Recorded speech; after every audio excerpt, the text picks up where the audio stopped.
Itoophiyaan mata jabeenya murni biibulchuu irra kakamichu waan baay'ee dhabuu jirti jedhan. Haalum kanaan itti fufnaan biyyittii Abiy Ahmad Itoophiyaan rakkoo jabduuf saaxilamuu dandeetti jedha xiinxalii The Economist. Waan kan qabbaneessuuf waraan caala dippiloomaasii irratti hojjechuun falaa jedhe jira Abrahaam Birruutti sante. Hanga xumurji kanaa waraan dhaabuu baannaan Itoophiyaa qoqqobbiin aleelaa jedha paarlamaan gamtaa Awurooppaa murtoo abbaa qabxii 27 balbaloomse. Wixnee murtii khamiseensi paarlamaa 618 jechuun afur morma 58 afaan qabateen manni marii nageenya tasgabbii dhaabbat mootummoota gamtoomanii qaama nagaa eegsisu jechuun peacekeeping force Itoophiyaatti erguu qabaa jedhe jira gabaabsine sante. Addi bilisummaa Oromoo paartiin angor jirbiltsiginnaan seeraan al maqaa jaarmiyaa kiyyaatiin dhimmi ba'u hawaas biyya keessaaf ala bira burjujjii uume fudhatama argachuuf yaala jirjechuun himaati. Mootummaan haarawii bulchiinsa Abiy Ahmad hundeeffadhee jedhu fudhatama hin qabu jedha baa'oon uummati Oromoo mootummaa ce'umsa Oromiyaa akka jabeessuu qabdhaame jira yihuun ingidaa bal'inaan isante. Oromiyaa kibba godin Booranaa bonii dheerate honga hordofsiisuu irra kaka'inamaaf sayak jajjaba jira jedhan. Ragaa jiraattotaaf qaama mootummaa irra argadhe jechuun BBC'n barreesseen honge amma muudatteen godin Booranaa beelladooti lakkoofsaan 3,000 caalaan dhumuu dubbatamaa dabalat qaamna. The Paradise dabalate kitaabota ogbarruu 10 ol barreessuun jaalaluumata hargat barreessaan lami Tanzaaniyaa Abdulzaakil Gurhaanii Noobelii bara 2021 injifatee jedhan. Bara 1948 Zanzibar yookaan Tanzaaniyaa dhalachuun 1960 biyya habaqat barsiisaa yuunivarsiitii guraan doolar Ameerikaa miiliyoon 1.14 dabalate horii baay'ee waraabbachuuf jooniyaa beessee hodhachuu jira. Nobel Prize of Alfred Bernard Nobelii lilaalchisuu waan midhaasin qaabna onkololee 8 bara 2021 guyyaan jimaata guutuun oduu qabnu kun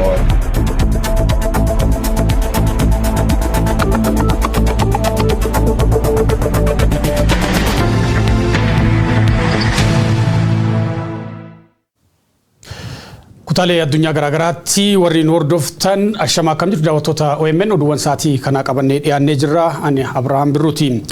Godina Booranaatti caamni dheeratee hongee hordofsiisuun beeyladii dhumaa jiru. Akka gabaasi BBC mul'isutti godinichatti roobni gannaa waan hafeef yeroo ammaa hongeen jabaan mudatee jira. Hongee mudateen wal qabatee ammoo beeyladoonni hawaasa horsiisee bulaa godinichaa margaa fi bishaan dhabuudhaan dhumaatiif saaxilamaa jiru. Ragaan jiraattotaa fi qaama mootummaa irraa BBC'n argadhe jedhu akka mul'isutti hongee amma mudateen godinichatti beeyladoonni 3,000 caalan dhumanii jiru. Kanaafis humna dhabanii qarqara du'aa jiraachuu dubbatu jiraattonni. Horii hafte lubbuu baraarfachuuf tattaaffii dhuunfaa taasisaa jiraachuu kan ibsan jiraattonni aanaa Dubluq qaamni nyaata beeyladaa dhiyeessuuf isaanii birmatee kan hin jirre ta'uu dubbatu. Rakkoo isaan irra gahaa jiru kana qaama mootummaatti beeksisanillee haga ammaa gama mootummaatiin gargaarsi nu ga'ee hin jirus jedhu. Caamni amma jiru itti fufnaan torba muraasa keessatti beeyladi isaanii marti obba'uu akka danda'u sodaa qaban ibsanii jiru. Itti gaafatamaan waajjira hooggansa sodaa balaa godina Booranaa obbo Liiban Kabbada aanaalee godinni Booranaa qabdu hunda keessatti hongeen guyyaa guyyaan beeylada ajjeesaa jiraachuu BBC'tti himan. Hunda qaqqabuun humnaa ol ta'us marga binneenya birmachuuf yaalaa jirraa jedhan obbo Liiban. Godinaalee Arsii Lixaa Gujii fi Baalee Baattis caamni dheerachuun hongeen mudatee lubbuu namaa fi horii gaagaa jiraachuu OMN kana dura irra deddeebiin gabaasee ture. Hongeen sababa jijjiirama qilleensaan biyyoota baha Afrikaa mudataa jiru isa hammaataa ta'uu saayintistoonni damee kanaa ibsuu isaanii eeruun balaa kana qolachuuf qophiin barbaachisu taasifamuu akka qabu hubachiisuu isaanii gabaasuun keenya ni yaadatama.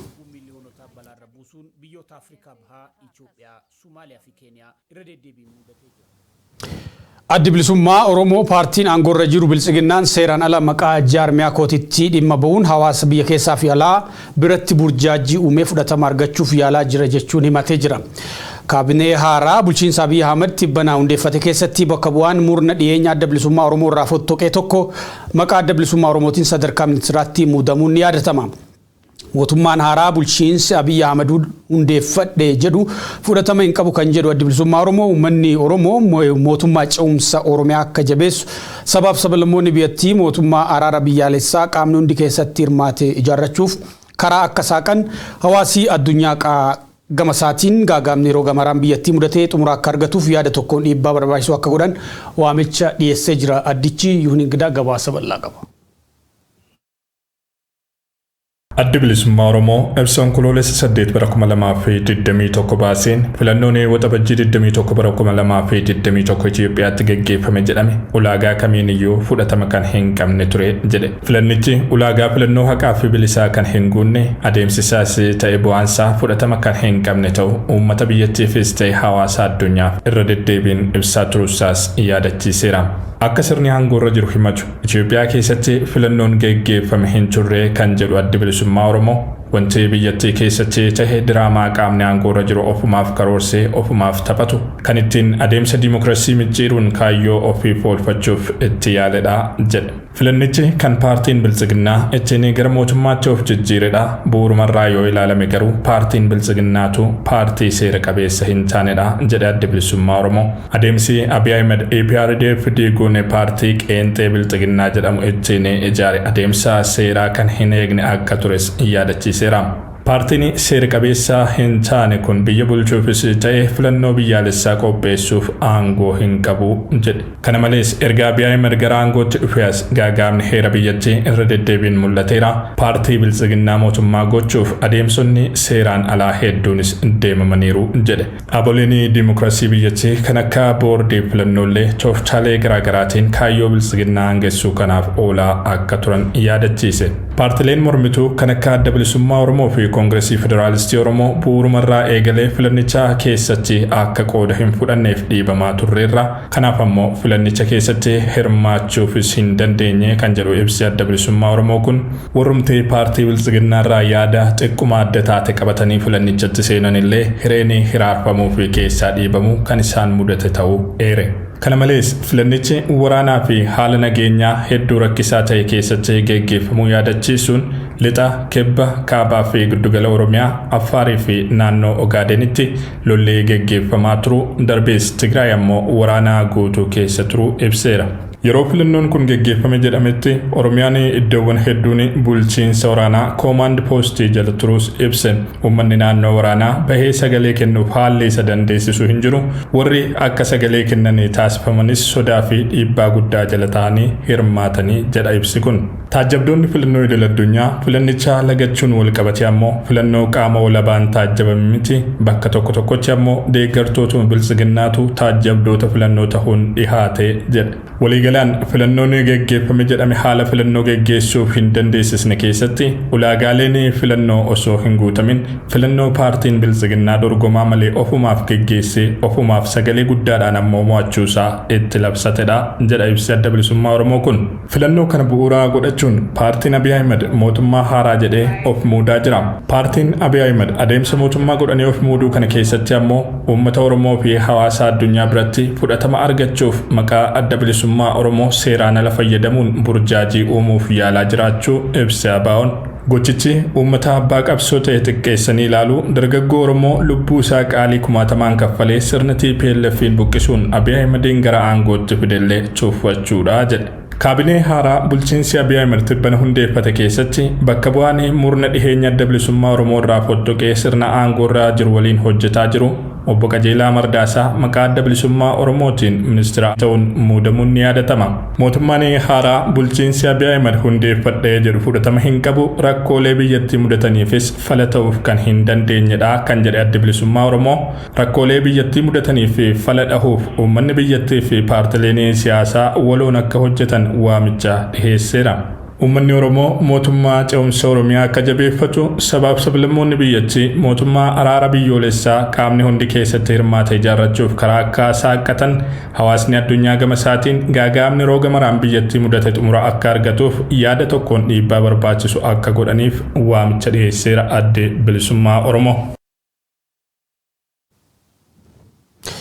Paarlaamaan Gamtaa Awurooppaa Itoophiyaan hanga xumura ji'a kanaatti dhukaasa dhaabuu baannaan qoqqobbiin haleelamuu qabdi jechuun gaafate. Murtoo abbaa qabxii 27 kan miseensota paarlaamaatiif dhiyaateen namoonni 618 irratti yommuu walii galan 4 immoo mormuun 58 sagalee kennuurraaf qusatan. Gargaarsi namoomaa gufuu tokko malee akka uummata bira ga'u gochuuf garee waraana keessatti hirmaatan hunda jechuun humnoota Tigraay mootummaa federaalaa fi miiltoowwan isaa hatattamaan dhukaasa dhaabuu qabu ka jedhe gamtichi kun hojiirra hin oolu taanaan gurgurtaa meeshaalee waraanaa dabalatee qoqqobbii adda addaa akka Itoophiyaarra kaa'amu gaafatee jira. Naannoo Affaariif Amaaraa dabalatee gargaarsi namoota hatattamaan gahuu qaba. Warri wal lolaa jiru seera idil addunyaa kabajuun dhiibbaan mirga namoomaa godhamaa tures akka qoratamuuf koomishiniin mirga namoomaa dhaabbata mootummoota gamtoomaniif gamtaa Afrikaaf haala mijeessuu qabaa jedhe. Kana hin godhu taanaan biyyooti miseensa gamtichaa ta'an hunda meeshaa waraanaa ka ummati nagaa ittiin ajjeefaman Itoophiyaaf erguu yookiin gurguruu dhaabuu qabu jedhe. Kana malees murtii abbaa qabxii 27 dhiyaachuun paarlaamaan irratti mari'ate keessaa dhaabbata mootummoota gamtoomaniitti manni marii nageenya eegsisuuf loltoota gara Itoophiyaatti akka erguu dabalatee yaadota baay'eetu dhiyaate. Itoophiyaan michuuwwan ishees akkasumas dhageettii armaan dura addunyaa irratti qabdu dhabaa jirti jedha The Economist barruun jedhamu. Kun immoo waan hammaachaa deemu malee waan wayyaa'u hin qabu jedha xiinxala isaatiin. Itoophiyaan akkamiin biyyoota lixaatiin dugda walitti galtee gabaasa bal'aa kana qindeessinee jirra. Kaleessa michuu biyyoota lixaa jabduu kan turte Itoophiyaan amma qoqqobbii fi balaaleffannaan itti hammaatee jedha barruun kun. Diggisii guddaan dirree masqalaatti bana ture takkaa waan mul'atee hin beeknedha. Agarsiisi waraanaa fi aadaa Finfinnee walakkaatti nama baay'ee hirmaachise kan maallaqi guddaan biyyattiitti dhangala'e namni arge muudama ministeera muummee moo muudama mootii jedhee gaafachuun isaa hin oolu jedha xiinxalli barruu kanaa. Sirbii fi dhaadannoowwan kun hundi Abiy Ahmadiifi jedha. Namni kun aangootti kan dhufe hoogganaan biyyattii isa dura ture sababa mormii uummataa bara 2018 fedhiidhaan aangoo gadhiisee booda. Ji'oota jalqabaa aangootti dhufetti mormitoota siyaasaa waliin hariiroo gaarii qabaa ture. Eritiriyaa waliinis nagaa buusuudhaan nama badhaasa Noobeeliif ga'ee jedha. Garuu barri bulchiinsa isaa osoo hin bubbuliin biyyi walitti bu'iinsa sabootaatiin daddaaqama diinagdee akkasumas wal waraansa Tigraayin maqaan ishee ka'uu eegale. Onkololeessa 4 dabre immoo waggoota 5 itti aananiif Itoophiyaa bulchuuf jilli muudamaa qophaa'eefi jedha. Diggisii guddaan sun Abiy Ahmad bulchaa Itoophiyaa ta'uusaa irratti warra shakkii qabaniif kan qophaa'ee jedha xiinxalli The Economist. Hundaa ol garee TPLF kan duraan mataa biyyattii turanii fi amma mootummaa Abiy Ahmadiin wal waraanaa jiran doorsisuuf qophaa'ee jedha. Qophii kanarratti Abiy Ahmad boqonnaa haaraa kan aangoon sagalee haqaa ummataatiin qofa namaa kennamurra geenya jedhee harka dhaaniifi jedha. Haa ta'u malee filannoon haqaa hin turre morkattoonni filannoo lagatanii jiru. Bakka baay'eetti filannoon sababa walitti bu'iinsaan hin filatamne. Sagalee kennameenuu paartiin Abiy Ahmad bilchiginnaan harka 90 mo'uunsaa falmisiisaadha jedha. Karaa biraa immoo diggisii fi agarsiisi sun hawaasa addunyaatiif qophaa'uu hima The Economist. Hariiroon Itoophiyaa fi biyyoota lixaa sadarkaa olaanaadhaan dhidhimee jira. Bulchiinsi Ameerikaa ji'a darbe qaamota waraana Tigraay keessatti yakka raawwatan loltoota Eritiriyaa dabalatee yoo waraana dhaabuudhaan ulaa gargaarsa namoomaa hin banne darbee immoo mariitti hin galle qoqqobbiin akka adabu beeksisee ture. Fulbaana 29 immoo hoogganaan gargaarsa namoomaa akka United Nation Martin Griffiths kumaatamni beelatti akka deeman akeekkachiisanii turan jedha. Kana hundaaf deebiin Abiy Ahmad hojjettoota United Nation torba dhimma biyya koo keessa seentan jechuun biyya keessaa ari'uu ta'ee jedha. Haasawa sagantaa muudama dirree masqalaa sanarratti Abiy Ahmad Itoophiyaan yoomillee dhiibbaa alaatiif hin jilbiiffattu jechuun labsee jedha The Economist. Tana dura haasaan hoogganoota Itoophiyaatiin michoota ishee ilaalchisee godhamu waan qabatamaa fi bu'uura qabu ture. Fakkeenyaaf Itoophiyaan IGAD keessatti qooda adda durummaa qabdi. Baha Afrikaatti Itoophiyaatu hangafa. Dhaabbata mootummoota gamtoomanitti loltoota nagaa eegumsaa hedduu gumaachuun biyyi kamuu ishee hin gitu ture. Michummaan United States fi Chaayinaa waliin qabdullee waan jajamu ture. Inumaa Ameerikaan lola farra shororkeessummaaf Itoophiyaa akka michuu gaariitti qabattee turte. Amma maqaan Itoophiyaa kun bakka kaleessaa hin jiru. Abiy akka Isaayyaas Afwerqiitti biyya bulchuuf yaaliin godhe tumsa biyyoota Baha Afrikaa IGAD diigee jira. Hariiroon Itoophiyaan Sudaan waliin qabdu hadhaa'ee jira. Inumaa gara wal waraansa daangaatti waan deemu. Biyyoota lixaa faanaas hariiroon jiru babbadee jira. Hiriirri biyyoota lixaa fi faranjoota balaaleffatu yeroo garaagaraatti waamama. Qondaalota biyyattii dabalatee diina alaa jechuudhaan warra lixaa balaaleffatu. Ameerikaan humnoota TPLF ispoonsara gooti jedhanii karaa miidiyaa watwaatu. Dhaabbilee gargaarsa namoomaa baay'ees heeyyama irraa mulqanii jiru. Wanni Itoophiyaa addunyaadhaan dugda walitti galche waa sadii jedha The Economist. Kan jalqabaa shira Abiy Ahmadii jedha. Namichi dhuunfaan ofiisaa mari'achuu malee karaa dhaabbilee mariin akka godhamu hin fedhu. Ministeera dhimma alaa biyyattii hojiin ala godhee jira. Imbaasiiwwan cuccufee jira. Hoogganoota faranjii baay'ee waadaa galeef nyaachuun biraa kute. Lola Tigraay keessatti qofa waadaan hojiitti hiikin 1-2 jedhanii kan itti bahan mitii jedha. Kan lammataa bakka lama dhaabbachuu warra lixaa irratti ilaalcha inni qabudha. Ameerikaan waggoota 27f mootummaa abbaa irree wayyaanee deeggaraa turte. Garuu wayyaaneen abbaa irree hamtuu turte. Bulchiinsi Doonaald Tiraamp Ijiptii fi Sudaan irra goruudhaan rakkoon bishaan abbayyaa akka furamu ejjennoo qabatee ture. Abiy Ahmed immoo United States aangoorraa na buusuuf jedhee yaaddaa ture. Garuu dinagdee Itoophiyaa liberalize hangan godhetti eessattiin imaammata United Statesin walitti bu'ee jedhee hubata. Ka sadaffaa fi murteessaan hariiroo alaa mootummaan Abiy Ahmed warra lixaa wajjin qabu busheesse waraana ilaalchisee waliigaltee dhabuudha. Gama keenyaan lola dhaabitii hariiroo keenya irratti ni mari'anna jennee ibsinee fi jirraanaan jedhe dippiloomatiin Awurooppaa tokko jedhe The Economist. Wayyaanee faana fedhii mari'achuu agarsiisaa jiraachuu Abiyyillee ni kaasa barruun kun. Kutannoo qabaachuu irratti shakkiin jiraatullee waa maraafuu hariiroon Itoophiyaan biyyoota lixaa waliin qabdu dhidhimaa kan deemu malee wayyaawaa kan deemu miti jechuun gabaasasaa Goolaba The Economist. Gabaasa keenya xumuraatiin barreessaan lammii Tanzaaniyaa Abdul Razak Gurnaa badhaasa Noobeelii ogbarruu bara 2021 injifachuun beekame. Zanzibaaritti dhalachuun UK'tti ka guddate jaarsi umurii 73 fi barreessaan kitaaba 10 Profeesar Gurnaa bara 1986 walee shooyinkaatti aanee ogbarruudhaan nama badhaasa Noobeelii Afrikaa irraa injifate ta'ee jira. Abbaan ogbarruu The Paradise eenyu guyyoo waarii gabaasa bal'aa qaba. So the Nobel Prize for Literature has just been awarded to a Tanzanian-born novelist. Ilmi injinar beekamaati waan dhukaa kanuu mujabdu jaalaata. Obboleessi samaadhichillee wamkanaan jala jeefa. Meesha damaammitii dabalatee kalaqa hedduu uumuun horii baay'ee argate ture. Waan uumkan keessa harki 90 ol meesha waraana turan. Kanaaf maqaan ergama du'a jedhulleen itti moggaafa. Waggoottan 100 dur injinariin biyyi Sweden Alfred Bernard Nobel kalaqa 356 meesha damaammitii darate hojjechuun addunyaaf gumaachuu laana yoo taasisu. Ayyuu kalaqa kan meeshaan inni oomishe duun akka meeshaa waraanaa warri siyaasaatti gargaaramuun namni sababa wal obbaaseef. Uummati biyyi lafa beekamti dhowwachuun Adolf Hitleriin qixxee abaaranii akka rabbiin umrii isa malee qurxii azaaba darbatuuf manneen amantaa facuuf keessa rabbitti yaammatan.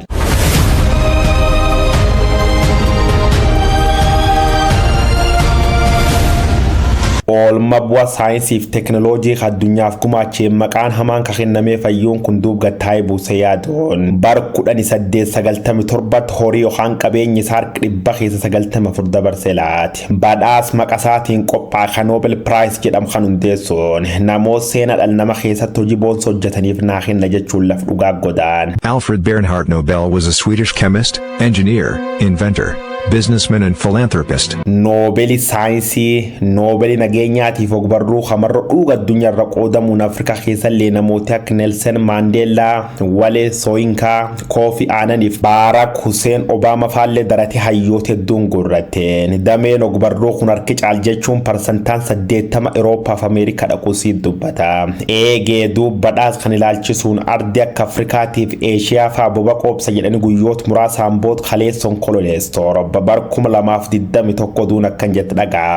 2021 Nobel Prize for Literature was awarded to Abdul Razak Gurnaa. Barreessaan lammii Tanzaaniyaa Abdul Zakir Guraanii badhaasa Nobel ogbarruu bara 2021 injifatee jedhan. Bara 1948 Sultaan Zanzibar dhalachuun 1960 baqattummaan Ingiliizilaandaan qubaate. The Paradise dabalatee kitaabota ogbarruu 10 barreessu. Kitaabisa dhiibba barri koloonii Afrikaanota keessuma wargar ilboruu qubatirraan ga'eef dhiibba baqattoota galfirgaatu haal jabatee laf kaa'usaatiin jabdu faarfamaa ture. Jaarsi gani 73 bifaayyoo ilaalan immoo Koofii Ataa Aanan fakkaata. Dargaggeessi gani 21 ta'e barreessuu jalqabe. Afaan isa kadhaloota Kiswaayilii taatullee afaan Faranjii Ingiliifaan qoruun nama dicuuf caalee argame. Hanga ammaatti asoosam 10 seenaalee gaggabaaboo hedduu barreessuu isaa dubbatama. Haga dhiyootan ganni dabsate sooran ba'u yuunivarsiitii Kaaterbuur jedhamtu Profeesar afaan Ingiliifaatiif ogbarruu koloonii duri ta'uun tajaajilaa ture jedhe. Kitaabni nardhittiin badhaafamte Paradise yookaan Jannat jedhamu kun bara 1994 barreeffamuun seenaa ilmaan Tanzaaniyaa hajaarra 20 keessa maqaa guddaa horachaa dhufoon badhaasa Booker Prize jedhamullee ittiin budduufatee jedhe. Born in 1948,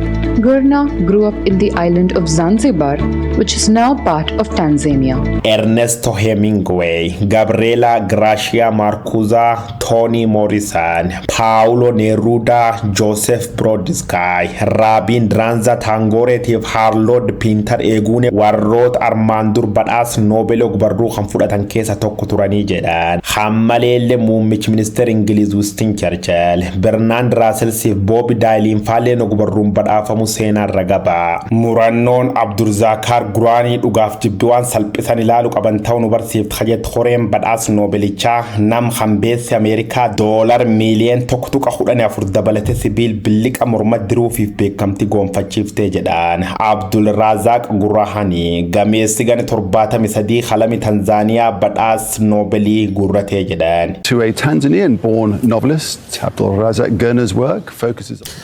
Daawwattoota oduuwwan sa'aatii kanaaf qabannee goolabneeti jira waan daawwattaniif ulfaadha.